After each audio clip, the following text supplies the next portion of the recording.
అందరికీ నమస్కారం. నా పేరు రాధారాం రాజలింగం, జనసేన పార్టీ. తెలంగాణలో జనసేన పార్టీ నాయకులు, పార్టీ శ్రేణులు అందరూ 2014లో పార్టీ అధ్యక్షుడు శ్రీ పవన్ కళ్యాణ్ గారు పార్టీ స్థాపించినప్పటి నుండి ఇక్కడ ఉన్నటువంటి నాయకులందరూ ఎన్నికలు వచ్చినప్పుడల్లా పోటీ చేయాలన్న ఆకాంక్ష అందరిలో ఉండి మొన్న నవంబర్లో జరిగిన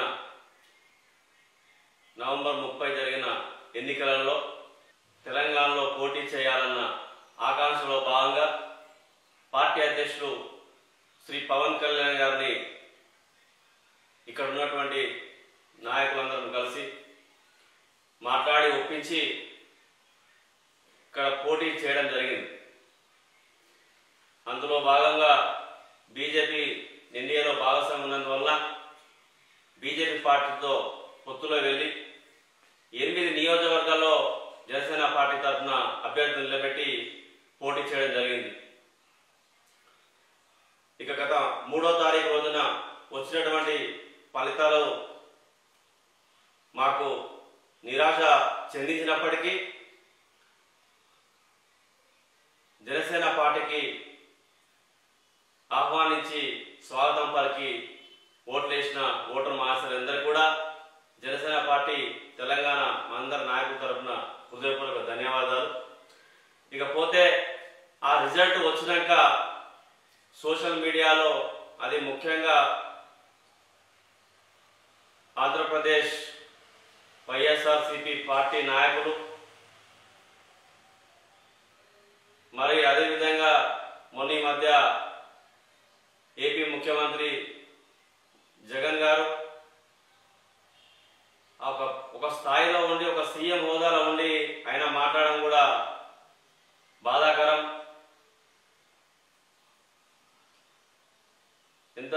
ఇది చాలా సిగ్గుచేటు ఆయన మాట్లాడడం. అంటే జనసేన పార్టీ విషయాన్ని తీయకుండా ఆయన ఎక్కడ ప్రసంగం కూడా చేసినట్టు దాఖలేదు. అంటే జనసేన పార్టీ విషయం ఎత్తకుండా మాట్లాడిన సభలు లేవు. ఆయన ప్రచారంలో ఎక్కడ పోయినా జనసేన పార్టీ గుర్తుకు రావడం, అంటే జనసేన పార్టీ ద్వారా జగన్ గారికి ఒక భయం అనేది ఏర్పడింది. ఆ భయంతో మాట్లాడుతున్న మాటలే ఈ జనసేన పార్టీ ప్రస్తావన తీసుకురావడం క్లియర్గా అందరికి అర్థమవుతుంది. ఇక జనసేన పార్టీ తెలంగాణలో పోటీ చేసింది, వారికి వచ్చినటువంటి ఓట్ల శాతం ఎంతో తెలుసా అని ప్రజలకు తెలియపరచడం, అది కూడా మహబూబ్నగర్ జిల్లాకు చెందినటువంటి బరలక్క శీర్ష గారితో పోల్చడం. మేము అక్కడ పోటీ కూడా చేయలేదు.